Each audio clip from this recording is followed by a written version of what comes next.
Does anybody know what rugby is? Quite a few of you. Now, rugby is a pretty dangerous sport. You can get hit, you can get broken bones, quite a lot. Now let me introduce you to hurling. Hurling's been dated back to 121 BC. It originates in Ireland, and it's a cross between rugby, baseball, and even field hockey. Has anybody been hit with a bat? Hurts, right? In the hurling game, there's no rule about getting hit or even kicked or even lifted off the ground by another player if it's unintentionally. Now, a hurley is like a baseball, it's just a little shorter, and it's got a flatter side on one end. That's for hitting the ball.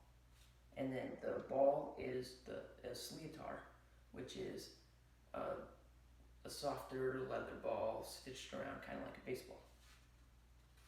Today, I will inform you about the sport of hurling, and then you will understand the rules, the impact on the world, and the history of hurling.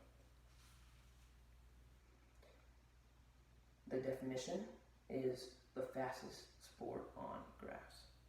It's an Irish game that's based off field hockey, and it's played with a shorter oval blade, and it's the national game of Ireland. It's been played for more than 3,000 years and dated back to the 2nd millennium BC. And as early as found in the Irish rules is the 7th and 8th century after death, AD. The game has also been used as a battlefield for the Materna people. It was the Materna battle, and it was the Furbolgs against the Tuatha De Danann people, where they used hurley as the game, which is like the battle. So whoever won the game won victory over the other county. The rules. Now that I have taught you about the history, I will teach you about the rules. There must be 15 players at all times, according to Official Guide Part 2. Also, according to the Official Guide Part 2, there does not have to be 15 players. There can be 13 when they're playing unprofessional, such as the youth teams and the county teams around Ireland.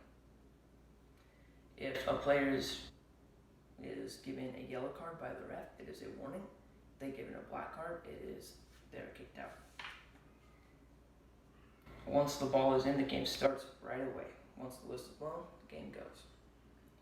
The ball can be balanced on the stick on the hurley while they run, or it can be held in their hand and they have to give it away to the other player. But they can only hold it for 4 steps before they have to bat it away or toss it to the next player. The players can be knocked down and lifted up off the ground, like I said before. A goal is when the ball is hit under the crossbar and into the net, like a soccer goal. And a point is when it's hit over the crossbar in between the field goals, like a field goal in football, field posts. Now that I've taught you about the rules, I will teach you about the impact that hurling has on the world. Hurling has spread far outside of its original area of Ireland. It's actually first brought to Boston in the US. The players are not paid to play this game though. So they have their regular jobs, their side jobs, their full-time jobs, and then they have the side sport of hurling, which is played as a tradition going very far back as the county versus county kind of thing. It's very, very big in Ireland, but it's a very tough sport, and it's been spread since the 1900s. To conclude, it's been played for many years as a tradition, and the players are not paid to play this game. The players can be hit with the ball, or they can be hit with the hurley unintentionally, and it is still part of the game. The impact is that it's spread throughout the world since the 1900s, and it's far outspread. It's been even spread all over the world.